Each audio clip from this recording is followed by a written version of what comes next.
Well, back to politics. We want to give the president props for his props. The president today resorting to what has become one of his favorite messaging devices. There you see him and his supporters and props, using supporters and other Americans as props to helping push his policy proposals. The president flanked by first responders here as he lambasted Republicans for putting jobs on the line with their refusal to take responsibility for what was, after all, his idea, sequester, and his pledge that sequester would not happen. He loves this stuff. You may recall the president surrounded himself with doctors, some in white coats, there in the Rose Garden when he was pushing Obamacare back in October, in this instance, of 2009. And here's one of my particular favorites. Here he is backed by wealthy Americans. Now there's a prop, or a set of props, while pushing the so-called Buffett rule. Now those are some expensive props. I like that, if you're going to have a prop. College students invited to be set pieces when the president pushed student loan reform. And in one of his many economic speeches, the president is seen here surrounded by middle-class Americans. And, you know, the same ones that he just raised taxes on by 2%. And just a month ago, the president utilized young children to push his point on gun control. Well, exactly how will the president's anti-Republican rhetoric play out? Will he prevail this time on his terms, or will the Republicans win one? Joining me now to answer all of that is the A-Team Fox News legal analyst, Lise Wheel, Pulitzer Prize-winning journalist, Fox News contributor, Michael Goodwin, executive editor of the Weekly Standard, Fox News contributor, Fred Barnes. Good to have you with us. Your reaction, I mean, I love the fact this president loves props like that and shows no shame in using. Makes for good TV, you've got to admit that. But I think you're right. I mean, to use props like this, especially at this point when we're in such a dire straits, it was one thing 2 months ago with Newtown, and now to do this again with the wealthy individuals, because that's really where he's going after. Yeah, I love the idea of putting all the folks up there to do that. The anti-Republican rhetoric today, here it is. I mean, it's on the record.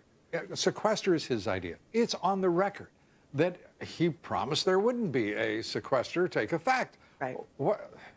Doesn't it seem to you all, and I guess I'm just so much of a mom here, that it looks to me like kids in the sandbox, right? And they're saying, okay, I'm going to take out my toys and I'm going home. I'm not talking with you. I'm not talking with you. You're on recess. We're going to have no coming together. And I know that's very simplistic, but it's very angering, I think, for all of us as American citizens to say, wait a second, we're paying you guys to be able to do this, to respond to these questions, and you're not doing it. You're like those kids in the sandbox. Why is no one pointing out these are bald-faced lies, Fred Barnes?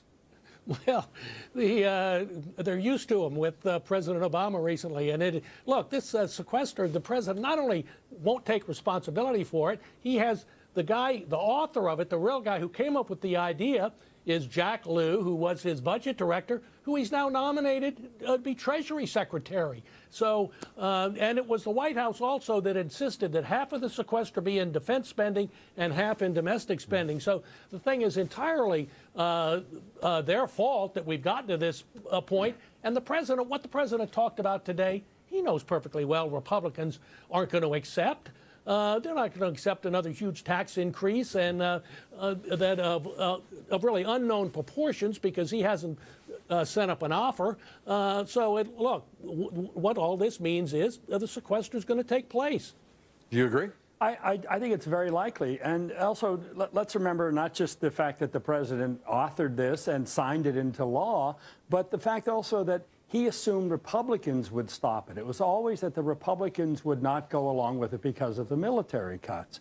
But I think what the president has lost sight of is that in getting the tax hikes earlier this year, he didn't give any spending cuts. And the sequester is all about spending cuts that everyone knows the country needs, but they can't agree on the details. So by pushing it off, the president really has handed the Republicans the leverage that he had in the tax hikes. If they didn't give him the tax hikes he wanted, everybody would get tax hikes. Now they're going to get the spending cuts that they want. And they're only 4 days to actually get it done. I mean, that's the reality. Are the Republicans going to win one here? I think so.